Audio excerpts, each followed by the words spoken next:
예배 시간이 됐습니다. 다 같이 묵상 기도 드림으로 주일 오전 예배 시작하겠습니다.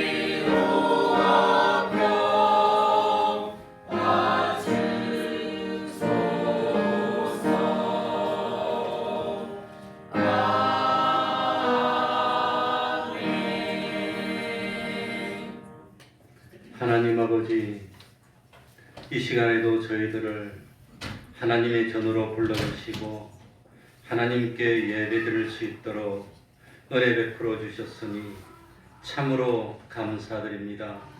하나님 아버지, 진정으로 하나님께 간구하옵는 것은 참으로 마음의 문을 열어주셔서 하나님의 말씀을 마음속에 담을 수 있도록 하여 주옵소서. 참으로 믿음은 말씀을 들음에서 생긴다고 하지 아니하였습니까? 하나님의 말씀을 들을 수 있도록 하여 주시고 하나님에 대해서 배워나가는 저희들이 되게 하여 주옵소서. 보이는 세상 말고도 보이지 않는 세상을 배우고 깨닫도록 하여 주셔서 참으로 우리들이 믿음 없는 자가 아니라 믿음 있는 자 될 수 있도록 하여 주옵소서. 믿음의 세계를 발견하게 하여 주시고 이제는 거듭난 저희들이 되어서 새로운 저희들이 되어서 새 세상을 바라보며 썩을 것만 바라보고 살던 사람이 썩지 아니할 것을 발견하고 기쁨으로 원하고 원해서 참 영생의 소망으로 부활의 소망으로 하늘나라를 바라보고 사는 저희들이 될 수 있도록 하여 주옵소서. 이제는 나를 위해 살았습니다. 내 마음대로 살았습니다. 누가 뭐라 하든지 내 고집대로 살았지만 이제는 자기를 버릴 수 있는 믿음 허락하여 주옵소서. 자기를 포기할 수 있는 담대함 허락하여 주시고 주님이 인도하시는 대로 말씀의 사람이 되게 하여 주시고 성령의 사람이 될 수 있도록 하여 주옵소서. 보이는 것은 잠깐인데 그 잠깐 있다가 없어질 그것 때문에 인생을 다 허비하고 마지막에 눈물 흘리는 어리석은 삶을 살지 않도록 하여 주시고 참으로 젊을 때보다는 나이가 드니까 더 기쁘고 나이가 들었을 때보다는 늙으니까 더 기쁘고 늙었을 때보다는 죽음이 가까웠을 때 한없는 기쁨을 누리고 죽음 후에 부활 후에는 영원한 기쁨과 보람과 행복을 누릴 수 있는 그런 삶을 사는 저희들이 되게 하여 주옵소서. 하나님 아버지, 믿음이 없는 저희들을 불쌍히 여겨주시옵소서. 진실로 우리 태평동교회 문을 열고 들어오는 사람은 한 사람도 예외 없이 마음문을 열고 우리 주님을 하나님의 아들로 그리스도로 영접하는 기적이 나타나게 하여 주시고 이제는 과거처럼 자기 힘으로 자기 노력으로 자기 고집으로 사는 것이 아니라 참 말씀으로 사는 사람, 하나님의 감동하심대로 사는 그 하나님의 사람 될 수 있도록 하여 주셔서 세상의 모든 염려 근심 주님께 맡기고 주님 안에서 기쁨을 누리고 주님 안에서 평안을 누리고 주님이 높여주시니 높아지고 주님이 복을 주시니 부여해지는 하나님의 백성 될 수 있도록 은혜 베풀어 주옵소서. 주님의 이름으로 모인 곳곳마다 하나님의 은총이 함께하여 주시기를 바라며 예수님 이름으로 기도하옵나이다. 아멘. 다 같이 자리에서 일어나셔서 찬송가 28장입니다. 찬송가 28장입니다.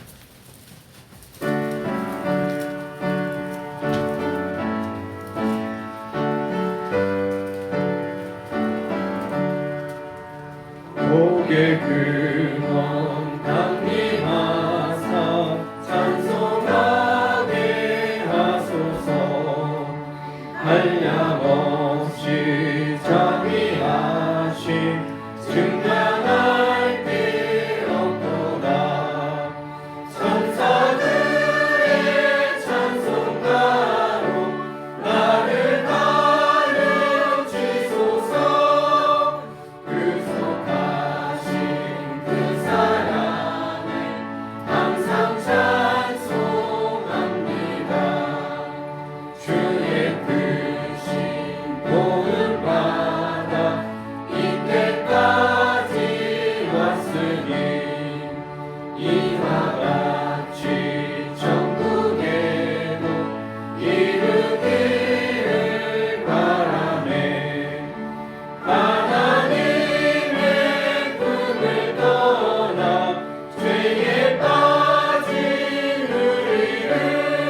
되소서. 우리 마음은 연약하여 범죄하기 쉬우니 하나님이 받으시고 정국을 주소서. 아멘. 사도신경으로 신앙 고백하겠습니다. 전능하사 천지를 만드신 하나님 아버지를 내가 믿사오며 그 외아들 우리 주 예수 그리스도를 믿사오니 이는 성령으로 잉태하사 동정녀 마리아에게 나시고 본디오 빌라도에게 고난을 받으사 십자가에 못 박혀 죽으시고 장사한 지 사흘 만에 죽은 자 가운데서 다시 살아나시며 하늘에 오르사 전능하신 하나님 우편에 앉아 계시다가 저리로서 산 자와 죽은 자를 심판하러 오시리라. 성령을 믿사오며 거룩한 공회와 성도가 서로 교통하는 것과 죄를 사하여 주시는 것과 몸이 다시 사는 것과 영원히 사는 것을 믿사옵나이다. 아멘. 자리에서 미셔서 찬송가 222장입니다. 222장입니다.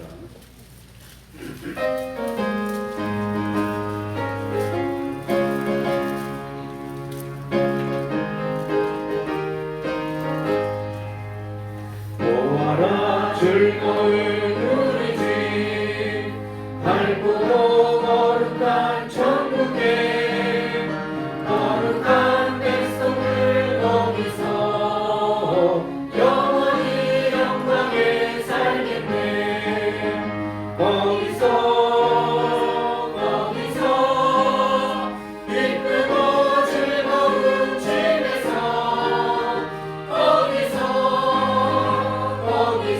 거기서 영원히 영광에 살겠네. 앞서간 우리의 친구들 광명한 그 집에 올라가 거룩한 주님의 보좌 장미로 밤낮을 즐기네. 거기서 기쁘고 즐거운 집에서 거기서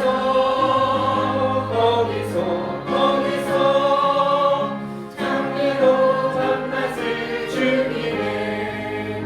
우리를 구하신 주님도 거룩한 그 집에 계시니 우리도 이 세상 떠날 때 주님과 영원히 살겠네. 거기서 기쁘고 즐거운 집에서 거기서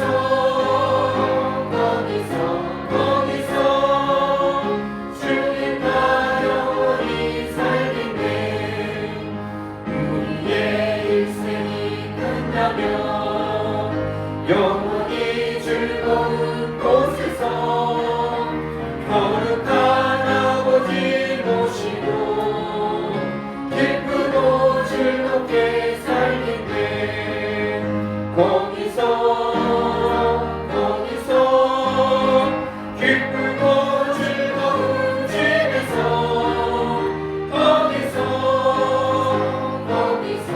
거기서 기쁘고 즐겁게 살겠네. 이 시간에는 교동문 17번입니다. 교동문 17번입니다.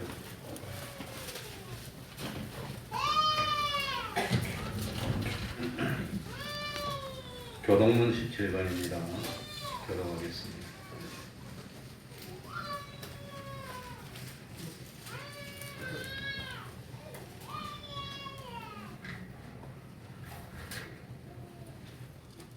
하나님이여 찬송이 시온에서 주를 기다리오며 사랑이 소원을 기도를 들으시는 주여, 모든 육체가 주께 나아오리이다. 죄악이 나를 이기었사오니 우리의 죄가를 주께서 사하시리이다. 주께서 택하시고 가까이 오게 하사 주의 뜰에 거하게 하신 사람은 복이 있나이다. 땅을 권고하사 물을 대어 심히 윤택케 하시며 하나님의 방에 물이 가득하게 하시고 이같이 땅을 예비하신 후에 저희에게 곡식을 주시나이다. 초장에는 양떼가 입혔고 골짜기에는 곡식이 덮였음에 저희가 다 즐거이 외치고 또 노래하나이다. 아멘. 이제 성가대 찬양이 됐습니다.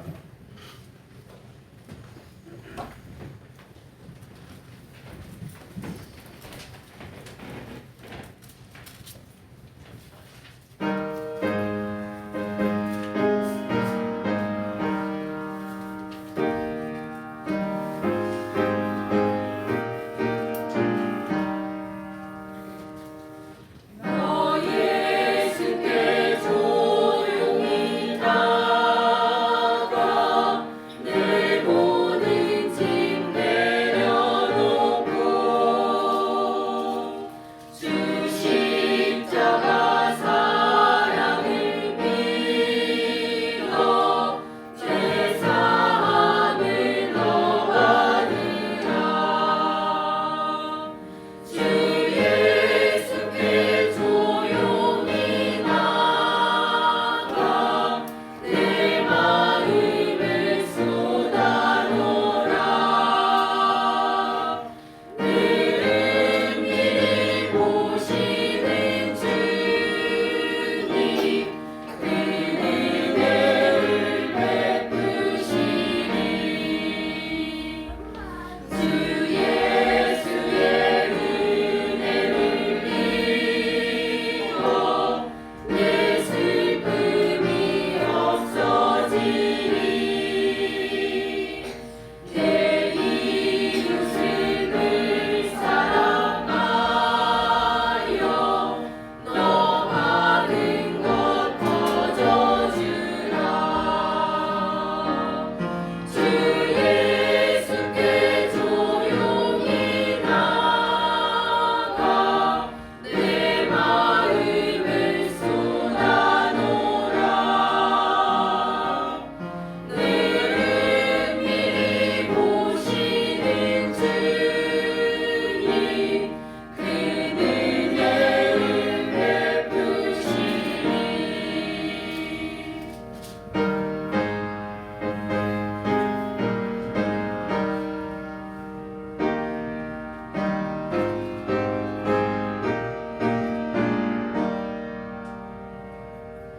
너 주님과 사귀어 살면 새 생명이 넘치리라.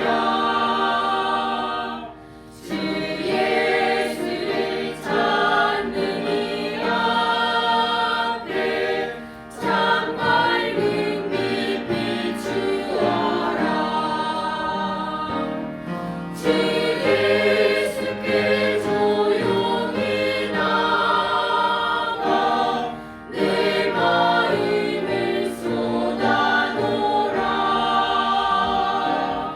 능히 보시는 주님 그 은혜를 베푸시리.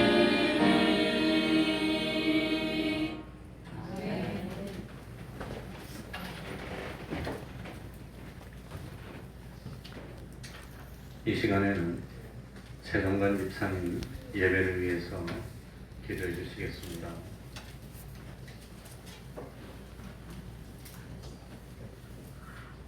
다 같이 기도드리겠습니다.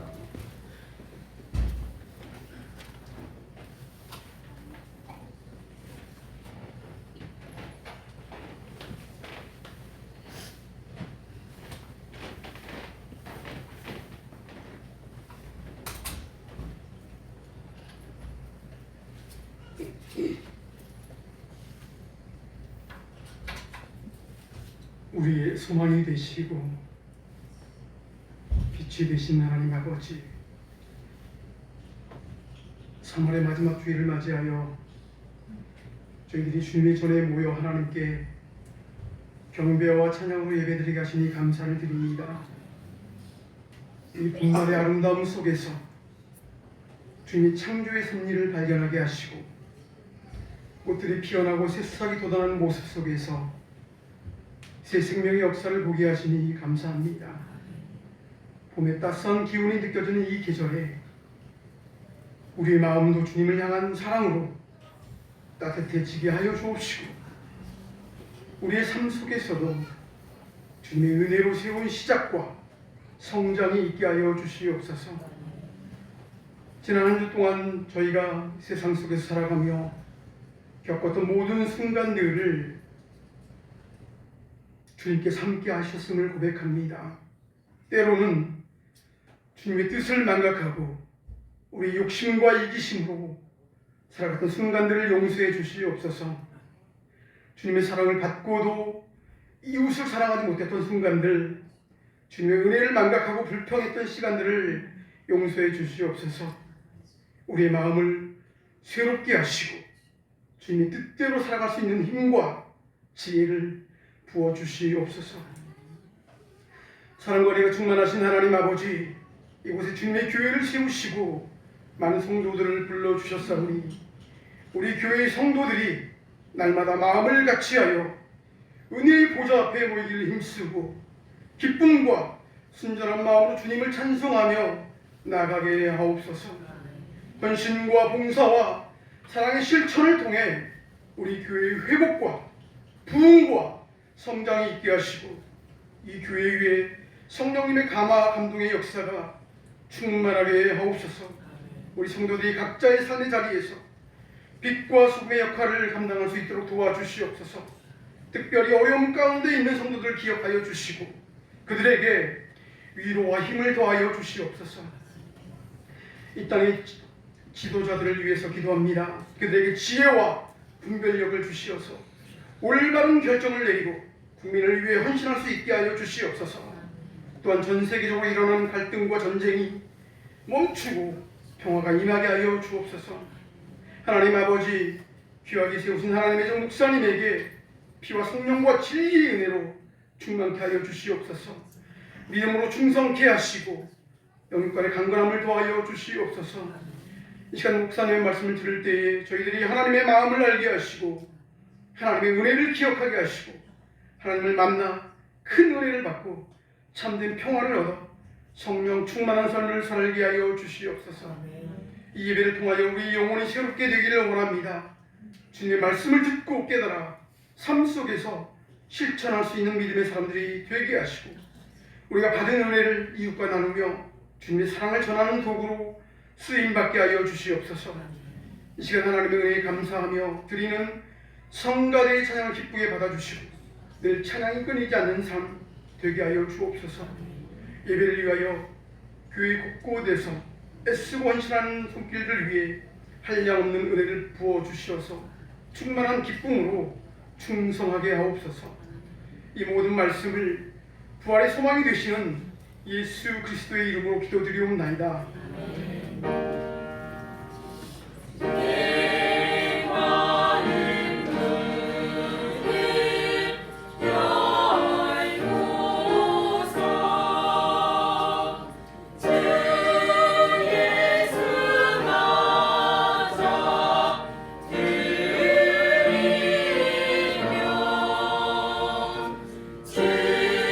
주께서 너를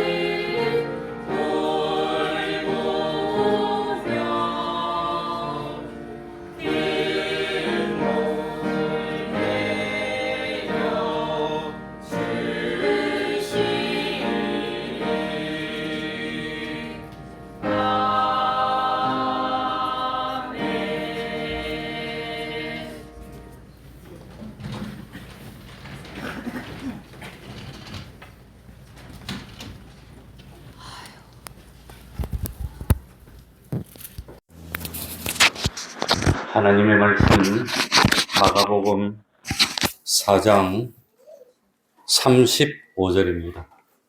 마가복음 4장 35절입니다.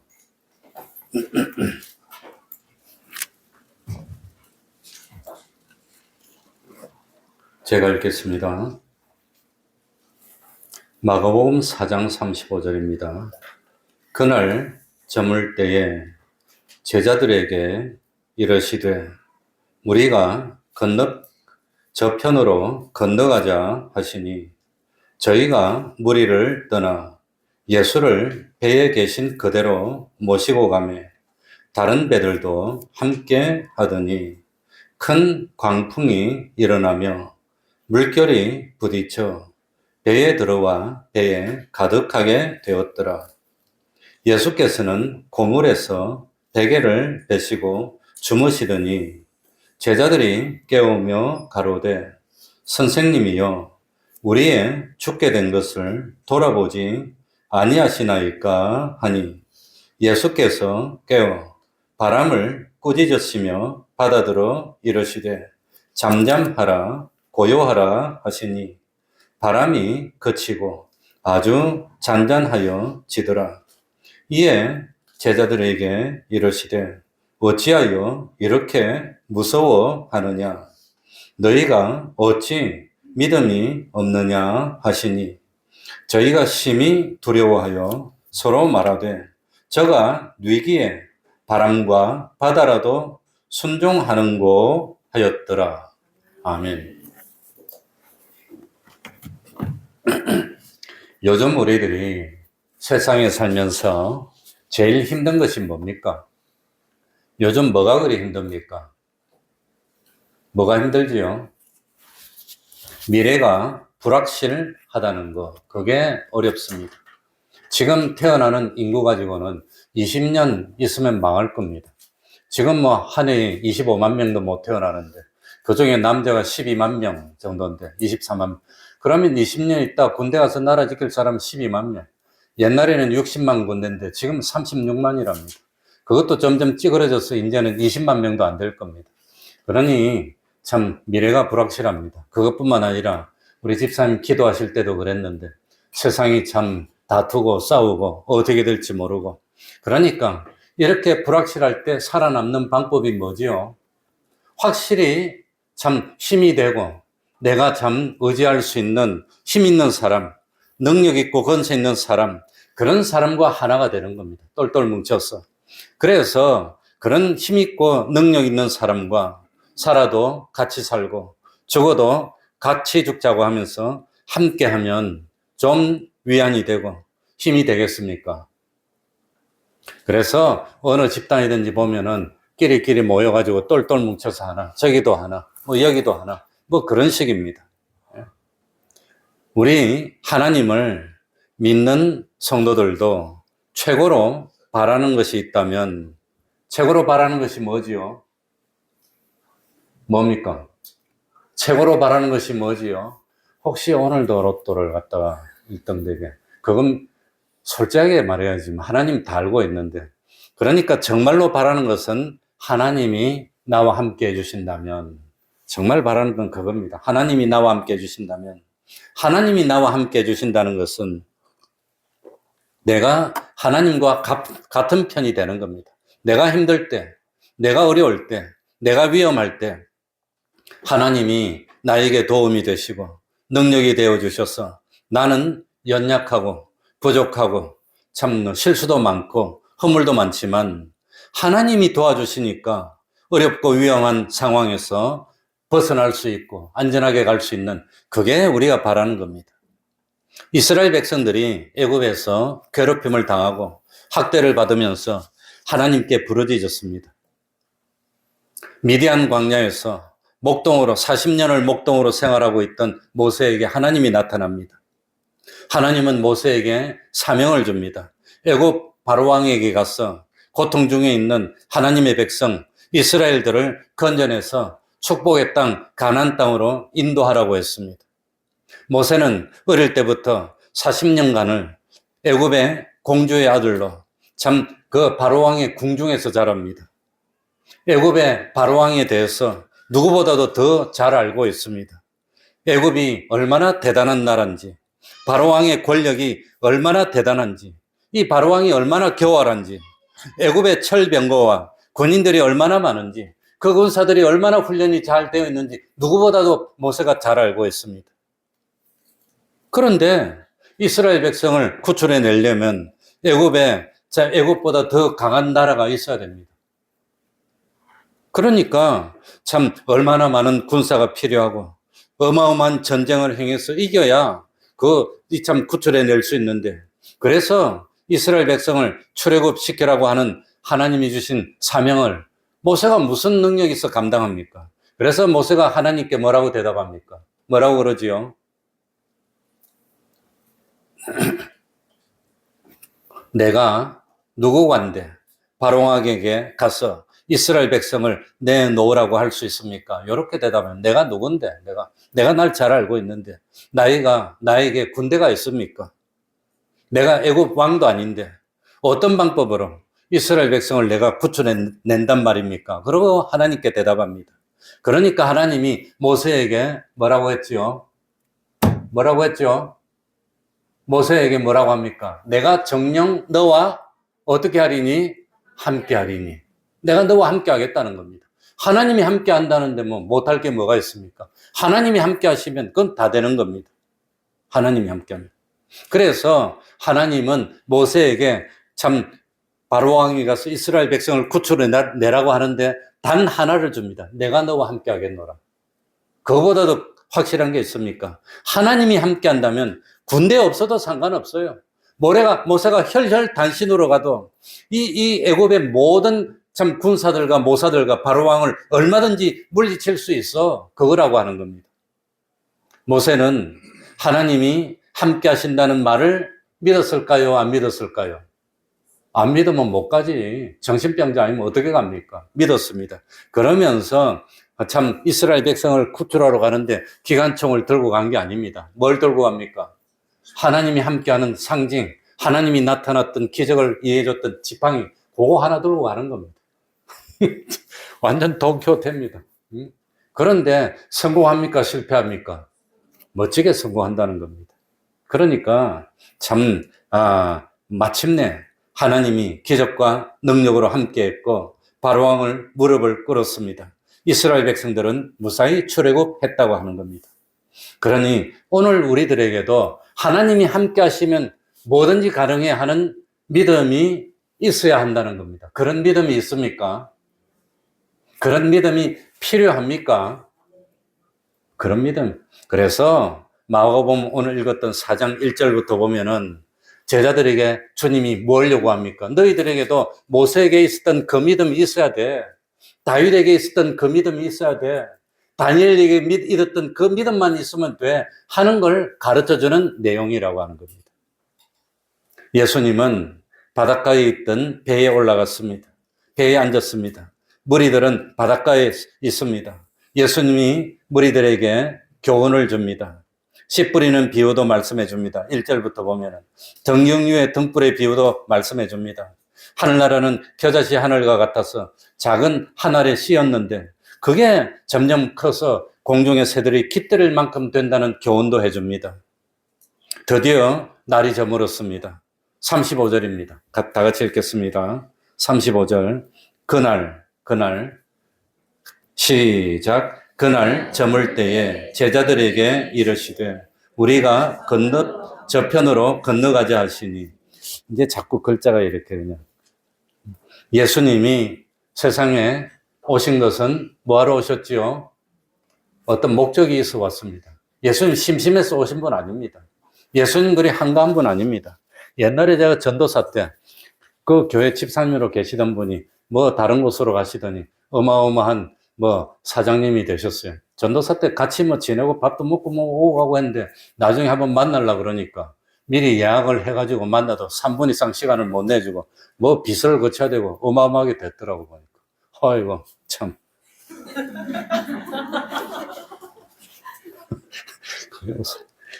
예수님은 세상에 그러니까 바쁘신 분인데 그런 별거 아닌 사장도 바쁘다고 그랬었는데 참 그 목적이 있습니다. 그러니까 예수님이 세상에 오신 것은 하나님의 백성들을 뭐 하려고 오셨어요? 구원해 내려고 오셨다고 하는 겁니다. 그렇다면 예수님이 오셔서 세상에서 하는 일은 전부 다 무엇을 위한 일들이지요? 하나님의 백성들을 뭐 하려고 하는 일? 구원해 내려고 하는 일이라고 하는 겁니다. 그러니까 예수님이 베푸는 기적의 역사도, 예수님이 우리들에게 주시는 교훈도 전부 다 우리를 뭐 하려고 하는 거? 구원하려고 하는 그 목적을 위해서 맞춰져 있다고 하는 겁니다. 포커스가 맞춰져 있습니다. 예수님이 하나님의 백성을 구원하기 위한 목적을 완성하지 못하고 실패하는 경우가 있을까요? 없을까요? 없습니다. 예수님이 실패하면 우리 예수 믿을 필요 없어요. 교회 나오고 필요도 없고 뭐 연보 낼 필요도, 예수님 실패하면 희망 없는데 뭐 끝났는데 뭐 하려고. 그러니까 예수님이 우리를 구원내시려고 하는 일은 실패하고 싶어도 실패할 수가 그걸 성도의 견인이라고 합니다. 하나님은 우리를 구원하려고 작정해내면 그 작정은 실패 안 하니까 우리가 확실히 구원받을 거라고 하는 겁니다. 뒤집어서 말하면. 반대로 말하면 예수님은 우리를 구원하는 목적을 완성하는데 실패하는 것이 불가능한 분입니다. 왜냐하면 예수님이 그 자신이 누구시니까? 하나님이니까. 전지전능하신 분이니까. 이 세상은 누가 만든 거예요? 예수님이 만든 거니까. 바다는 누가 만들었어요? 예수님이. 근데 그 예수님이 만든 바다에서 오늘 일이 일어나는 겁니다. 그러면 그 바다는 예수님을 삼킬 수 있을까요? 없을까요? 진짜로 그렇게 생각합니까? 그럼 이 세상은 예수님을 삼킬 수 있을까요? 없을까요? 그렇다면 예수님이 지금 우리와 함께하면 우리가 세상 살면서 두려워할 필요가 있습니까? 실패한다는 염려할 필요가 있습니까? 없습니까? 그런데 왜 그렇지 못하고 있느냐? 오늘 우리한테 그 이야기를 하는 겁니다. 오늘 그 메시지입니다. 이게. 그겁니다. 그러니까 예수님이 이 땅에서 뭔가 하려고 했다면 그건 실패할 수 없습니다. 예수님이 그걸 실패하고 도중에 그냥 죽는다는 건 있을 수 있는 일입니까? 없는 일입니까? 없는 일이라고 하는 겁니다. 그러니까 그런 예수님께서 하나님에게 중차대한 그 사명을 받았고 세상에 오신 예수님께서 이 사람들에게 교훈하고 난 뒤에 캄캄해졌을 때 바다 건너편으로 가자고 말씀했다는 겁니다. 바다 건너편으로. 그렇다면 이 예수님하고 제자들이 바다 건너편으로 가는데 실패하고 도정에 빠져 죽을까요? 무사히 갈까요? 그런데 이 바다 건너편으로 가는데 이스라엘 백성이 광야를 건너서 가나안 땅 가는 건 마찬가지입니다. 가다 보니까 힘들고 어렵고 햇빛이 덥고 밤에 춥고 뭐 이방 사람들이 죽이려고 쳐들어오고 일이 잘 안 되고 그런 일이 있더라도 걱정할 필요 있습니까? 없습니까? 그렇다면 오늘날 우리들도 주님이 세상 끝날까지 너와 함께 할 거라고 약속했는데 이 세상이라는 광야, 바다를 건너가면서 하늘나라까지 가는데 실패할까 두려워하고 무서워하고 걱정하고 염려하고 그럴 필요가 있습니까? 없습니까? 그런데 맨날 그런다는 겁니다. 지금. 안 그럽니까? 그럽니까?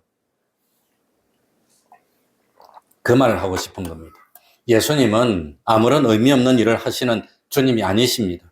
갈릴리 바다를 건너 가자고 하셨을 때는 이 갈릴리 바다를 건너는 일을 통해서 예수님이 하나님의 아들이시고 구세주이시고 그래서 제자들이 믿게 되고 그 믿음을 가졌던 제자들은 세상에 나가면서 정말로 참 생명을 무릅쓰고 복음을 전해서 자기에게 맡긴 사명 다 감당하는 그런 사람으로 만들려고 할 겁니다.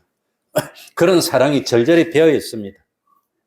36절에 봅시다. 드디어 이제 바다 건너편으로 떠납니다. 저희가 다 같이 읽습니다. 시작. 저희가 무리를 떠나 예수를 배에 계신 그대로 모시고 가매 다른 배들도 함께 하더니 저는 갈릴리 바다 가봤기 때문에 압니다. 낮에는 그렇게 평온하고 따뜻하고 이상이 없는데 해가 지니까 바람이 막 불어오더라고요. 그냥. 이상하게 불어와요. 그러더니 출렁이고 그걸 내 눈으로 봤습니다. 그런데 일부러 예수님은 낮에 안 가고 밤에 가셨다는 겁니다. 그러면 밤에 가면 뭐가 일어날 줄 알고 계세요? 풍랑이 일어날 줄 알고. 풍랑은 때에 따라 다릅니다. 다르긴 하지만 많이 있는 때도 있고 적게 있는 때도 있지만 그 참 예수님은 같이 가자 그랬습니다. 지금 그러니까 제자들하고 예수님하고 어떻게 되겠습니까? 같은 배에 타고 있다는 겁니다. 같은 배에. 주님과 제자들이 한 배를 탄 공동체가 됐습니다. 그래서 영어 속담에도 같은 배를 타고 있다. We are in a same boat. 무슨 뜻입니까? 공동 운명체. 죽어도 같이 죽고 살아도 같이 사는 공동 운명체가 됐습니다. 예수님하고 같이 배에 타고 있는데 예수님은 안 죽고 제자들만 물에 빠져서 익사하는 경우가 있을까요? 없을까요? 있을까요? 없을까요? 대답을 안 해요. 오늘 아침에 다들 그런 걸 우리가 알고 봐야 되는 겁니다. 그러니까 예수님과 함께입니다. 한 배에 탔습니다. 이제 죽어도 같이 죽고 살아도 같이 살고 예수님과 우리가 하나가 되어 있습니다. 그런데 무슨 일이 일어나지요? 30절, 7절. 무슨 일이 일어나지요? 다 같이 읽습니다. 시작. 큰 강풍이 일어나며 물길이 부딪혀 배에 들어와 배에 가득하게 되었더라. 성경은 조금 과장이 있습니다. 약간. 그러니까 표현 방법인데 물이 차니까 벌써 배에 가득 찼네. 꽉 찼으면 배가 뭐 가라앉을랑 말랑 그러고 있겠지. 예수님과 제자들이 같은 배를 타고 바다를 건너는 도중에 드디어 광풍이 일어납니다. 파도가 치기 시작했습니다. 파도가 배 안으로 넘쳐 들어오기 시작했습니다. 전 바닷가에 부산에서 어린 시절 살아서 배를 많이 타봤어요. 노를 젓는 배를. 겨울 되면 바람이 불면 바람이 밀려가지고 배가 바로 안 나가요. 내가 실제로 경험했어요. 아무리 노를 져도 바람이 세게 불면 막 밀려 썽또한 대로. 그럼 그 바람을 이겨야 됩니다. 근데 바람을 못 이겨요. 힘이 부족해. 그래서 파도가 치기 시작하고 물이 배 안으로 들어오기 시작하고 나도 그런 거 경험해. 이제 이렇게 죽게 되나. 어휴, 얼마나 무서운데. 배에 물이 차차차 들어갔습니다. 그러니까 제자들이 뭘 느끼기 시작합니까? 두려움을 느끼기 시작하는 겁니다. 다행스럽게 바람이 육지 쪽으로 불면 육지로 오는데 반대쪽으로 불면 아무래도 자꾸 나가는 거예요. 어쩔 수가 없어. 좀 멀리 나가면 솔직하게 땅이 안 보입니다. 육지가 안 보여요. 조금 더 나가면. 내가 실제로 경험해봐서 압니다. 큰 배, 높은 배는 모르지만 좀 나가면 육지가 안 보여. 노젓는 배는 조금만 나가도 안 보여. 그러면 두려움이 몰려오고 이거는 바람은 불고 참. 그래서 여기서 첫 번째로 알아야 되는 것은 주님을 모시고 주님과 함께 가는 길이라도 뭐가 일어날 수 있어요? 풍랑이 일어날 수 있어. 바닷물, 파도가 칠 수 있어. 잔잔한 호수만 갖기만 한다면 무슨 뭐 믿음이고 뭐고 그냥 평안하게 가면 되지. 그러니까 믿음이 필요하다는 것은 풍랑이 있는데도 예수님을 믿을 수 있어? 막 물이 파도가 쳐서 배 안으로 들어오는데도 예수님을 믿을 수 있어? 믿을 수 있습니까? 우리가 예수 믿는데 왜 사업이 잘 안 됩니까? 왜 원하지 않는 일이 생깁니까? 왜 어려운 일이 생깁니까? 그거 다 물결이고 파도라고 하는 겁니다. 점점 파도가 심해지고 더 출렁이고 이제는 제자들이 불안하게 됐습니다. 이거 잘못하면 큰일 나겠다 이런데 이제는 죽음의 고통이 막 옵니다. 물이 들어와서 퍼내도 물이 더 들어와. 퍼내는 것보다 더 들어와. 그러면 어떻게 합니까? 깔아앉는 거지 뭐.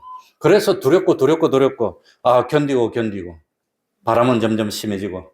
그런데 예수님은 뭐 하고 있습니까? 예수님은 뭐 하고 계시지요? 38절에 보면은 예수님은 어디에서? 고물상에서? 어디에서? 고물이 어디지요?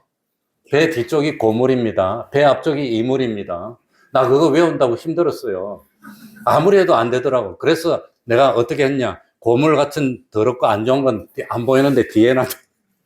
왜 고물은 뒤에다? 나는 그렇게 안 하면 안 헤어져. 머리가 석이라서. 그러니까 참 이때 우리에게 요구되는 믿음이 뭐냐? 주님과 함께 있다면 아무리 광풍이 불어도 뭐하지 않아? 두렵지 않아. 주님과 함께 있다면 아무리 파도가 쳐서 배 안에 들어와도 두렵지 않아. 그런 믿음이 있느냐는 겁니다. 그런 믿음이 있느냐? 그러니까 주님이 나하고 같은 배를 타고 있는데 어떻게 참 물이 점점 들어오더니 주님은 주무시고 있는데 배가 잘못될 수 있을까요? 없을까요?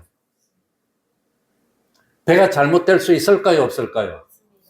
없다는 믿음을 가지고 있어야 되는데 그게 안 된다는 거예요. 주님이 지금 같이 있어. 같이 계셔. 그런데 파도가 자꾸 들어와. 그런데 제자들은 죽을까 봐 겁이 나. 그러면 제자들이 먼저 죽을까요? 주님이 먼저 죽을까요? 주님이 먼저 죽지. 잠자고 있다가 폭 빠지면 죽는 거지. 그런데도 주님은 주무시고 있고 제자들은 물 퍼내고 그냥 있고 그런데도 두려워 죽을까 봐. 그러니까 한마디로 말하면 주님은 두렵지도 않고 편안하게 계신데 제자들은 두렵다는 것은 주님을 믿는 믿음이 뭐하다 말입니까? 없다는 겁니다. 없다는 겁니다. 부족하다는 거예요. 그러니까 주님과 우리들이 함께 있다면, 주님과 함께 있다면 아무리 풍랑이 불어도, 아무리 전쟁이 일어나더라도, 아무리 힘든 일이 있더라도 전혀 두렵지 않아. 그런 믿음이 있느냐는 것을 주님이 제자들에게 물어보고 계시다고 하는 겁니다. 주님과 함께 있다면 원수의 군대에 둘러싸여 있어도 상관이 없고, 주님과 함께 있다면 절벽 한가운데 매달려 있어도 상관없고, 주님과 함께 있다면 태풍이 부는 바다 가운데 있으면서 물결이 배 안에 막 들어와도 그래도 두렵지 않아 하는 그런 믿음이 있어야 되는데, 그런 믿음이 있습니까? 그러니 그런 믿음이 누구한테 있었지요? 다윗은 목동 생활을 할 때 사자는 보통 200km 나갑니다. 수사자는 더 큽니다. 200km 나가는데 사람은 뭐 많이 나가봐야 한 80km, 뭐 100km도 있겠지만, 그러나 이 근육량이나 몸무게가 2배로 되면 싸움이 됩니까? 안 됩니까? 그러니까 수영은 이 시합할 때 나이별로 시합합니다. 격투기는 시합할 때 나이별로 합니까? 무게별로 합니까? 왜? 무게가 무거우면 힘이 더 세니까. 그런데 200kg 되는 사자하고 80kg 나가는 사람하고 싸우면 누가 이길까요? 사자가 한 10배는 힘이 셀걸? 확 찍으면 얼굴이 버석하고 그냥 다 뽀개지고. 그런데도 불구하고 다윗은 목동일 때 사자하고 싸워서 이겼다고 나옵니다. 사자의 입을 찢고 곰의 입을 찢고 어린 양을 구해냈다고 나옵니다. 거짓말입니까? 진짜입니까? 하나님의 능력이 함께했기 때문에. 그랬던 다윗이기 때문에 골리앗을 만나도 뭐 하지 않아? 두렵지 않아. 왜? 난 경험이 있어.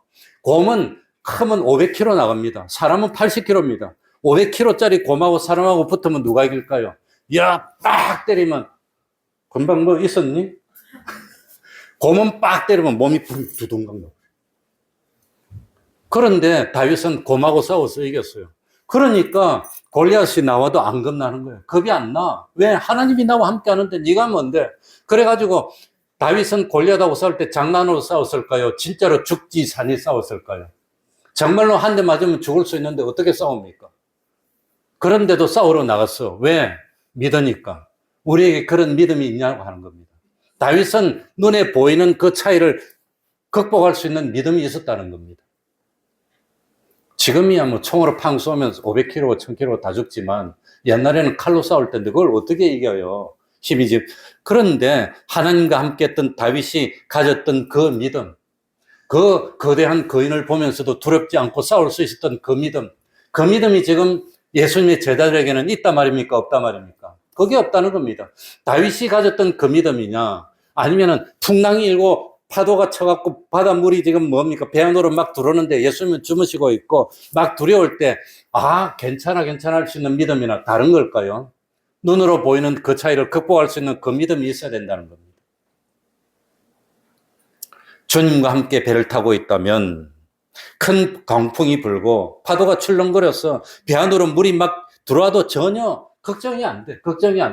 아, 걱정했는데 그래도 그냥 휘바람 불고 놀고 우리 내게 관광평화 이러고 있을 수 있어야 되는데 그런 믿음이 없고 제자들은 죽을까 봐 두려워하고 있다는 거예요. 그러니까 지금 우리에게 주님이 말씀하는, 보내주는 메시지가 뭐냐? 눈에 보이는 것이 아무리 그렇더라도 어렵더라도 주님이 나와 함께 한다면 안전해. 할 수 있는 그 믿음이 있느냐는 겁니다. 왜? 주님이 물에 빠져서 익사할 수 있습니까? 없습니까? 주님이 어디 가다가 돌에 맞아서 죽을 수 있습니까? 없습니까? 그런데 어떻게 주님하고 같은 배를 타고 있고 주님이 주무시고 있는데, 그런데 참 뭡니까? 불안해서 벌벌 떨고 죽을까 봐 떨고 그럴 수 있느냐고 하는 겁니다. 그럴 수 없다는 거예요. 그래서 드디어 제자들이 기다리다 안 돼가지고 주님에게 부탁을 하는데, 이 38절에 있는 제자들의 믿음의 문제가 뭘까요? 자, 제자들이 믿기를 믿는 겁니까? 안 믿는 겁니까? 믿음의 문제가 뭡니까? 38절 다 같이 읽고, 예수께서 시작. 예수께서는 고물에서 베개를 베시고 주무시더니 제자들이 깨우며 가로되 선생님이여 우리의 죽게 된 것을 돌아보지 아니하시나이까 하니. 그러니까 제자들이 지금 주님을 믿기는 믿습니까? 안 믿습니까? 지금 제자들의 능력에는 죽음에서 벗어날 수 없어. 죽음의 공포에서. 그래서 예수님을 막 깨웠어. 깨우면서 예수님 보고 뭐랍니까? 우리를 뭐 해 주십시오? 구원해 주십시오. 주님이 깨면은 우리를 구원할 수 있다는 믿음이 있습니까? 없습니까? 그러니까 믿는 겁니까? 안 믿는 겁니까? 믿기는 믿는데 문제점이 뭐지요? 그럼 주님이 주무시고 있으면 우리를 구원 못 해줍니까? 다른 말로 하면 주님이 죽으시고 있으면 빠져 죽는 겁니까? 그럼 주님이 깨어나면 구원할 수 있는데 주님이 안 깨어나고 자고 있으면 죽는 겁니까? 주님이 그런 능력입니까? 그러니까 안 믿는 건 아니고 믿기는 믿는데 주님을 무엇처럼? 사람처럼 생각하는 거예요. 주님의 능력을 제한적으로. 주님이 자고 있으면 우리가 죽을 수밖에 없어. 그런데 주님이 안 자고 깨어나면 얼마든지 파도를 잠잠하게 우리를 하고 구원할 수 있어. 이런 믿음을 가졌다는 겁니다. 우리들의 믿음이 그런 믿음입니다. 그럼 주님이 자고 있으면 주님 익사해서 죽는다 말입니까? 네? 말이 됩니까, 그게? 그러니까 믿는 것 같지만 덜 믿는 거예요, 덜 믿는 거. 다시 생각하면 주님이 계속해서 주무시고 계신다면 죽음의 위험에 빠져서 헤어날 수 없지만 주님이 잠을 깨고 일어난다면 지금의 어려움에서 얼마든지 우리를 건져줄 수 있을 거로 생각했던 그 믿음. 아니면, 그러니까 이 제자들이 벌써 주님의 기적을 행하는 걸 봤으니까 주님이 흔들어서 배가 지금 이래 되는데 살려주세요. 주님이 자고 있으면 더 안전한 겁니까? 깨어나서 주님이 걱정하고 있으면 안전한 겁니까? 주님이 편안하게 파도가 치면 모릅니까? 그거 잠이 옵니까? 그거? 제가 생각할 때는 주님이 자고 있는 척 했을 것 같아요. 제자들이 어떻게 하나 보자 두려워서 떠나 안 떠나 보자 그러는 것 같아요. 그래서 일부러 주님이 주무시고 계시는 것 같지만 주님은 하나님이시니까 다 알고 있어요. 파도가 들어온다, 물결이 친다, 저놈들이 고민하고 있구나. 그런데 주님이 잠을 자고 있으면 능력을 발휘하지 못하고 창조주이신 주님인데 바다를 누가 만들었지요? 예수님이 만들었잖아요. 자기가 만든 바다에 자기가 빠져 죽습니까? 말 됩니까? 잠자고 있으면 빠져 죽고 깨어나면 안 빠져 죽습니까?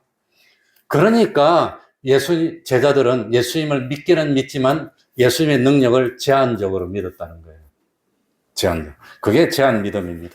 그러니까 예수님의 능력을 제한적으로만 인정하는 그런 믿음. 오늘날도 우리에게도 그런 믿음입니다. 주님이 좀 해주시면 되고 안 해주시면 안 되고 뭐 그런 식으로 믿는다는 거예요. 그러니까 지금 현재 큰 풍랑이 불고 파도가 배를 넘쳐 들어오는 상황에 있더라도 주님하고 똑같이 있는데 주님은 두렵지 않아. 주무시고 계셔. 제자들은 죽는다고 난리야. 뭐의 차이입니까? 주님은 우리말로 하면 하나님을 온전히 의지했기 때문에 배에 물이 들어와도 걱정이 안 되니까 콜로 골고 잘 수가 있지만 제자들은 걱정이 되는 믿음이 있고 없고 그 차이라고 하는 겁니다. 그러니까 참 뭡니까? 이거 잠을 잔다는 것은 안심하고 있다는 뜻입니다. 잠을 잔다는 것은 편안하다는 뜻입니다. 근데 죽을랑 말랑 하는데 어떻게 잠이 옵니까? 잠이 안 오지. 배 안 타봤습니까? 배멀미 안 해봤습니까? 예? 그러니까 주님이 나와 함께 계시고 주님이 지금 주무시고 계시다면 최고로 안전할 때입니다. 파도가 아무리 쳐도 최고로 안전할 때입니다. 왜? 주님이 코를 골고 주무시고 계시니까. 그거보다 어떻게 더 안전할 수가 있습니까? 그런데도 불구하고 제자들은 불안에 떨었다는 건 그건 믿음이 없었다고 하는 겁니다. 그래서 드디어 참 주님이 이제 제자들에게 믿음을 넣어줍니다. 주님은 마음속으로는 파도를 잔잔하게 할 수 있을까요? 없을까요? 말 안 하더라도 파도를 잔잔하게 만들 수 있는 능력이 있을까요? 없을까요? 그런데도 불구하고 왜 바다 보고 꾸짖고 야단치고 잠잠하라고 말을 했겠습니까? 나는 하나님의 아들이야. 나는 구세주야. 난 그리스도야. 나를 믿으면 구원받을 수 있어. 내가 누구야 하는 것을 일부러 가르쳐주고 싶었다는 겁니다. 그걸 그 믿음을 넣어주고 싶었다고 하는 겁니다. 그래서 39절 다 같이 읽어볼까요? 39절 예수께서 다 같이 읽습니다. 시작. 예수께서 깨어 바람을 꾸짖으시며 바다들어 이르시되 잠잠하라 고요하라 하시니 바람이 그치고 아주 잔잔하여지더라. 그러니 참 오늘 우리들에게도 예수님이 뭐라고 약속했지요? 예수님이 하늘나라로 승천해 가시면서 세상 마지막까지 내가 너희와 어떻게 하리라? 함께 하리라. 눈에 보이지 않지만 함께 한다는 걸 믿는다면 우리 예수 믿는 사람이 정말로 믿음이 있다면 세상에 살면서 두려워하고 어려워하고 무서워하고 불안에 떨고 그럴 수 있느냐고 하는 겁니다.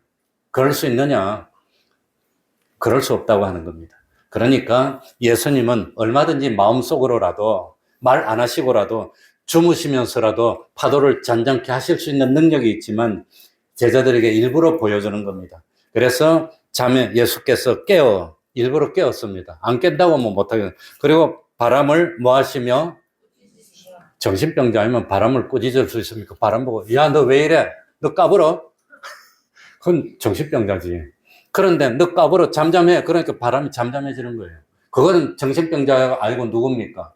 창조주시지, 그거는. 구세주시지. 그리고 뭐라고 합니까? 예? 바다 들어 이르시되 잠잠하라, 고요하라. 바다 보고 잠잠하라. 그런다면 그건 정신병자겠지만, 이 예수님은 바다를 창조하신 분이기 때문에 바다 보고 잠잠하라 그러니까 잠잠해지는 겁니다. 일부러 제자들 보라고 보여주셨다고 하는 겁니다. 그러니까 잠잠해졌습니다. 마지막 결론입니다. 40절입니다. 40절에서 중요한 게 나옵니다. 참으로 믿으면 어떻게 되는가, 어떻게 변화되는가 하는 것이 40절에 나옵니다. 그게 뭘까요? 40절 읽어보면서 41절에 나오네. 그래서 40절에 예수님이 제자들의 문제점 두 가지를 지적합니다. 이에 제자들에게 시작. 이에 제자들에게 이르시되 어찌하여 이렇게 무서워하느냐? 너희가 어찌 믿음이 없느냐 하시니. 그러니까 첫 번째는 왜 무서워하느냐? 예수 믿는 사람은 세상에 뭐가 없어야 돼요? 무서워하는 거 없어야 돼. 주님이 함께 하는데 뭐. 난 무서워하는 거 없어. 난 돈키호테야. 왜? 주님이 함께 하니까. 난 미쳐서 나는 눈에 뵈는 게 없어. 그래, 내 침 놔주는 소경이 그러더라고요. 응? 막 떠들고 하니까, 자기 눈에 뵈는 게 없어서 무서운 게 없대. 그리고 두 번째는 뭡니까? 너희 뭐가 없느냐? 믿음이 없다는 겁니다. 그러면서 제자들의 41절 읽고 마치겠습니다. 41절에 정말로 믿으면 어떻게 되는지 봅시다. 시작. 저희가 심히 두려워하여 서로 말하되 저가 뉘기에 바람과 바다라도 순종하는고 하였더라. 이때까지 제자들이 두려워하는 게 뭐였지요? 파도와 풍랑과 바다, 뭐 그런 걸 두려워했잖아요. 눈에 보이는 내 힘으로 할 수 없는 어떤 세상의 엄청난 그런 것들을 두려워했는데 이제는 그게 안 두려워. 예수님이 이거 잠잠하라니까 조용해지네. 그래서 제자들은 이때까지 두려워하지 않았던 누구를 두려워하게 됐어요? 예수님을 신앙이 어디서 출발한다 그랬습니까? 하나님을 뭐 하는 데서? 두려워하는 데서, 하나님을 경외하는 데서 신앙이 출발하는 겁니다. 그래서 그전에는 하나님이 두렵지 않았는데, 예수님이 진짜로 하나님이시다. 예수님이 정말로 구주시다. 이걸 알고 제자들이 심히 두려워해요. 거짓말로 두려워했습니까? 정말로 두려워했습니까? 정말로 예수님이 두렵다면 죄를 어기고 다른 거 할 수 있습니까? 정말로 하나님이 계신 걸 생각하고 하나님이 두렵다면, 하나님이 진짜로 심판주라는 걸 생각했다면 어떻게 죄를 지을 수 있고 하나님의 말씀을 거역할 수 있냐고 하는 겁니다. 두려워서 못해, 두려워서. 그래서 예수님이 정말로 두려워해야 될 것은 두려워하지 않고 두려워하지 않아도 되는 걸 두려워하는 것. 그게 누구지요? 안 믿는 사람들. 안 믿는 사람 그거 두려워하는 거예요. 그러나 정말로 믿는 사람들은 세상에 보이는 건 무슨 일이 있어도 두려워하지 않아. 그 대신 뭘 두려워하지요? 주님, 하나님을 두려워하는 겁니다. 그래서 하나님 앞에 겁이 나서 꼼짝도 못해. 아무도 안 보는데, 아무도 몰라도 죄를 못 져. 혼자 있어도 두려워해, 하나님은. 그게 뭐라 말입니까? 믿는 사람이라고 하는 겁니다. 정말로 믿음이 생기면 하나님을 두려워하는 겁니다. 하나님은 두려워하면서도 사랑하게 되고, 먼 것 같으면서도 가까이 하게 되는, 그게 하나님과 우리와의 관계라고 하는 겁니다. 그러니까 마지막에 제자들과 예수님이 함께 타고 있는 배는 무엇을 상징해요? 교회. 풍랑이 있는 바다는 무엇을 상징해요? 그게 세상. 그 세상 속에서 주님과 우리가 함께라면 두려운 거 없어. 두려운 거 없이 믿음을 지키고 주님 안에서 평안을 누리며 하나님께 영광을 돌리고 최고의 구원을 이루는, 하나님만 경외하는 믿음의 사람이 되게 해달라고 통성으로 기도하겠습니다.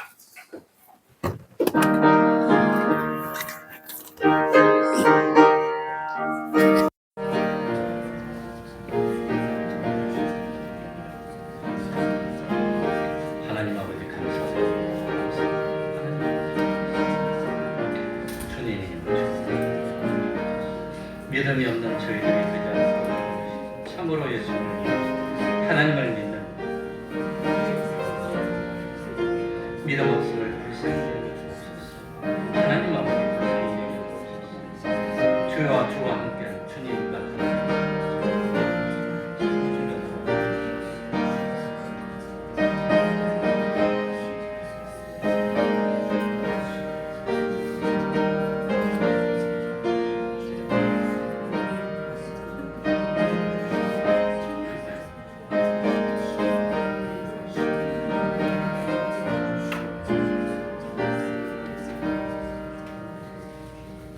찬송 올리겠습니다.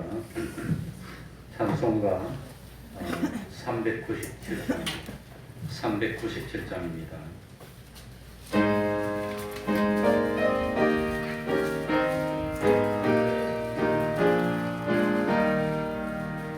주 믿는 사람이 일어나 다 힘을 합하여 이 세상 모든 마귀를 갖춰서 멸하세. 저 앞에 오는 적군을 다 싸워 이겨라. 주 예수 믿는 이름으로 온 세상 이기네.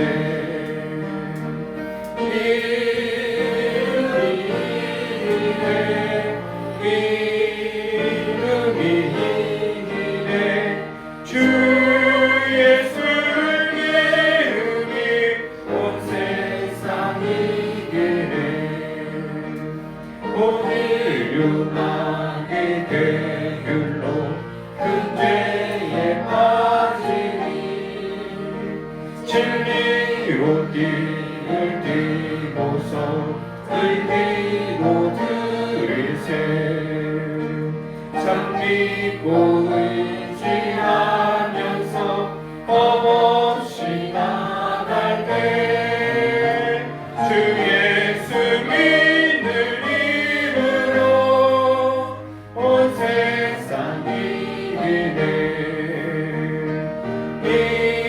이름이 이기네.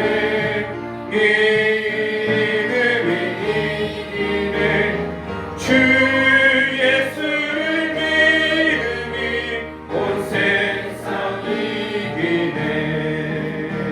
끝까지 이긴 사람은 이 옷을 입히고 또 영생 복을 주시니 참 기쁜 일세.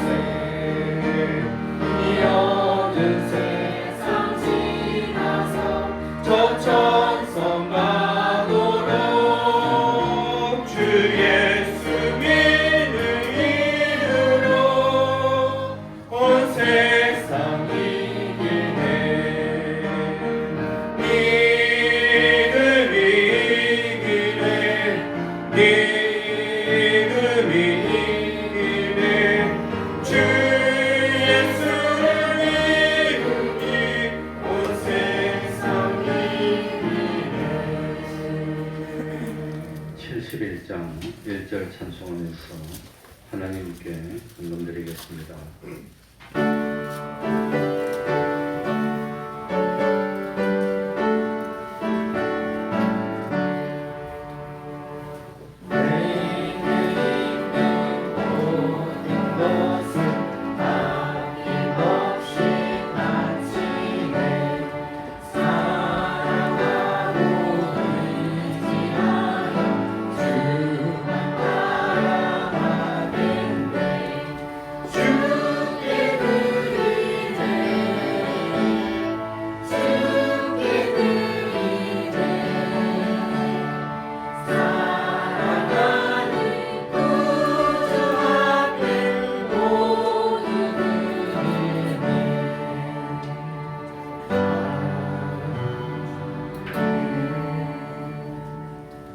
매 순간마다 주님께서 손잡아 주시니 감사합니다.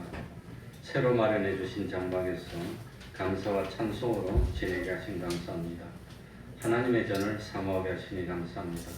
아이들을 계약하고 잘 정리해 나가게 해주셔서 감사합니다. 지혜 주시고 인내하게 하셔서 주님의 사랑 알게 하시니 감사를 드립니다. 인도하시는 주님 은혜 감사합니다. 기도하겠습니다. 하나님 아버지, 하나님 앞에 오면서 귀한 예물을 드립니다.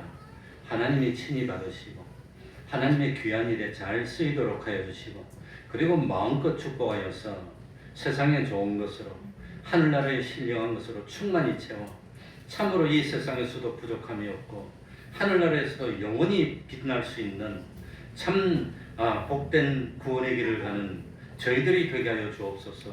우리 태평동교회를 기억하여 주시고 이 교회에서 올리는 기도들이 하나님 앞에 상달되어 참으로 때를 따라 응답받는 세상 사람들이 모르는 그 기쁨 누리며 원하고 원해서 참 주님을 위해서 충성하는 우리 이 태평동교회 권속들이 다 될 수 있도록 은혜 베풀어 주시옵소서. 예수님 이름으로 기도하옵나이다. 아멘.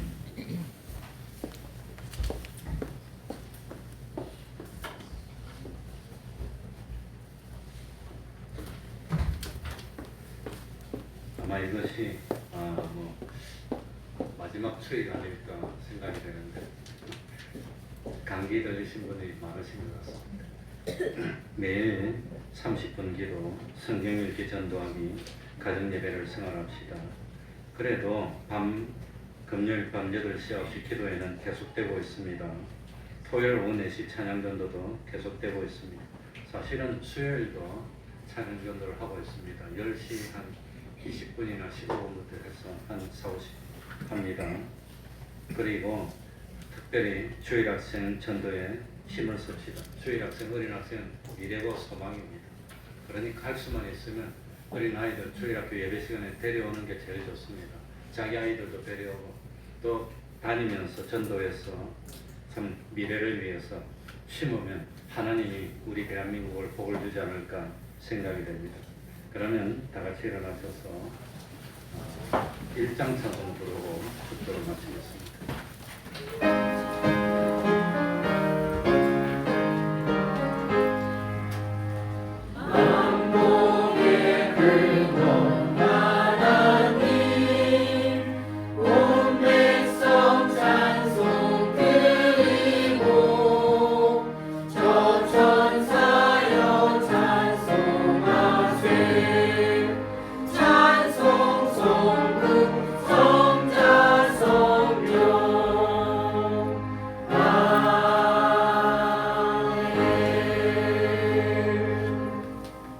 우리 주 예수 그리스도의 은혜와 하나님 아버지의 사랑하심과 성령님의 교통하심이 항상 함께하기를 축원하옵나이다.